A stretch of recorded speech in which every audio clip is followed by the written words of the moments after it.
Oyo, Tadiwa. Okay. Oyo, Mila Boy. Okay.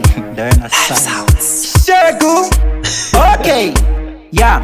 Zey papoti da kuchinja liviti Kalife kana pisa kemchifiti fiti Swekupa kugeta tana pisa kisipiti Swekutim chati tatoita mashiripiti Ko, ndoko chkei ndina tazo mgazili Samanje mwari ndiye mchikairi Paita life, paita kamota Maigaira mafanizi sana skomota Kamota, kamweka life Kamota, kamweka life Kamota, kamweka life Kamota upenyu Kamweka life Kamota, kamweka life Kamota, kamweka life Kamota, kamweka life Kamota upenyu Kamweka life Dipesha mwisto shapura ngoma Tini ndawaura zitoma Bari kumerura mainifoma Chero mukakerura ndopinda choma Denge ndiri teresi ndichitapura Mumatiri enyu muchindisapura Muri kunetseka mukutambura Ndamusa mota yangu ndava kuvambura Kamota,